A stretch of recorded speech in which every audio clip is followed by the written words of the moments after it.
Okay, I just got the phone call. We're about to head out. We're not really sure what we're getting into, but there's only one way to find out. Let's grab our box of straps, get the trailer loaded, and we'll find out if this pick was a bust or a buy. Let's hit the road.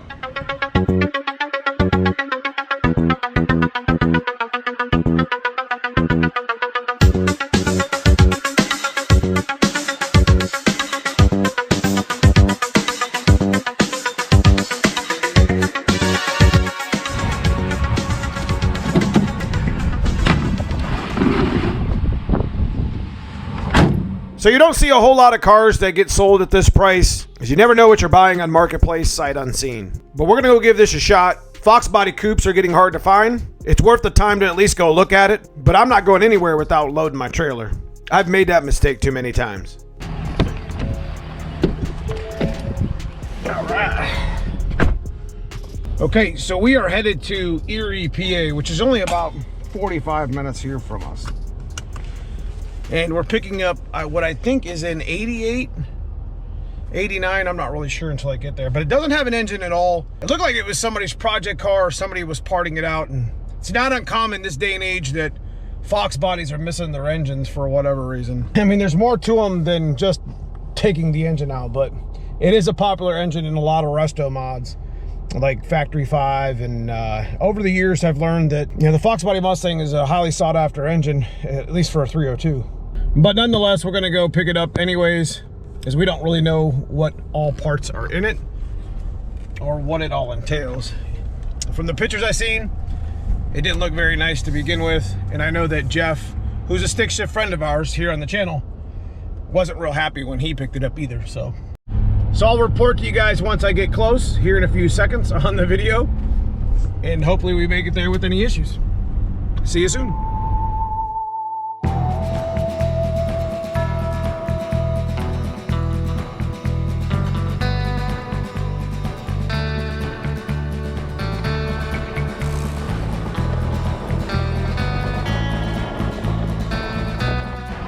Boy, where's your GM at? They're hiding.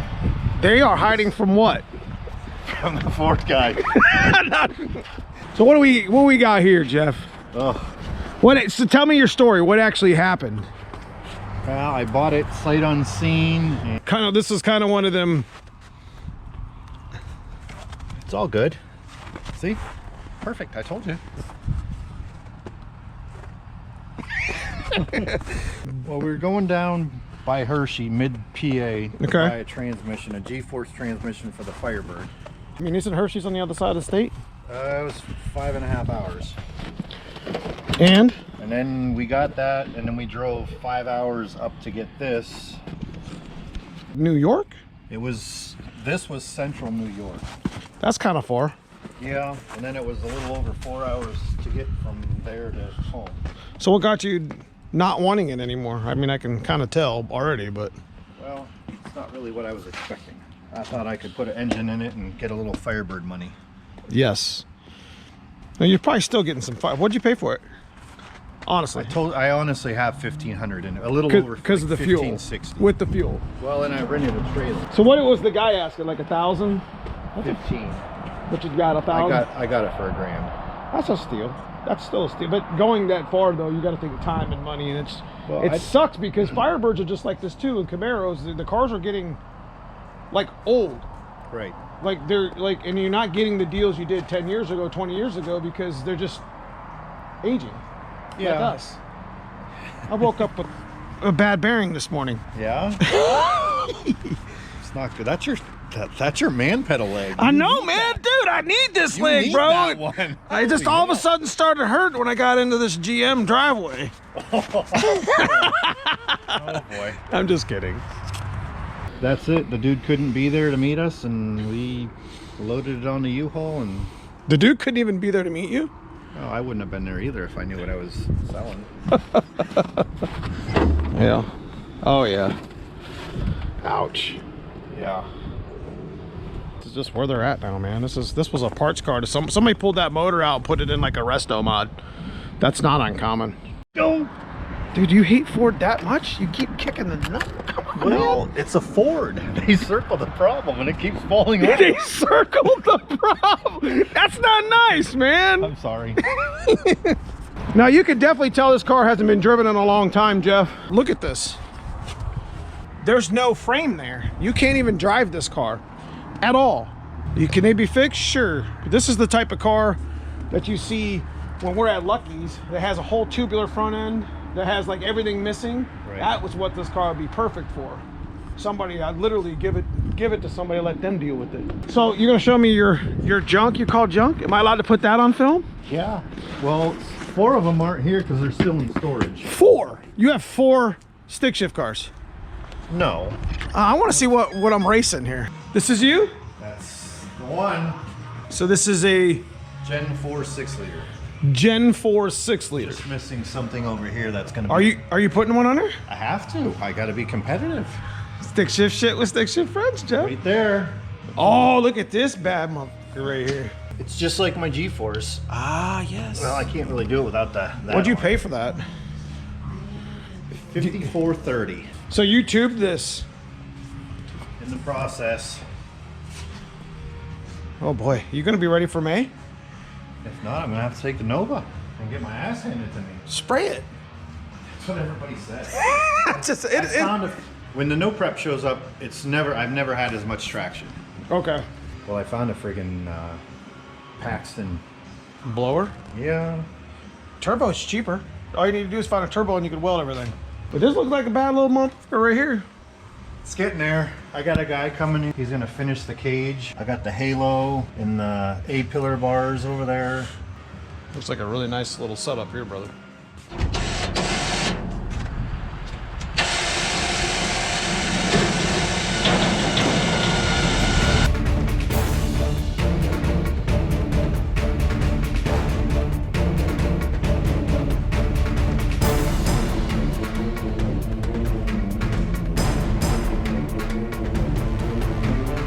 All right, we got it loaded. I expect to see that back.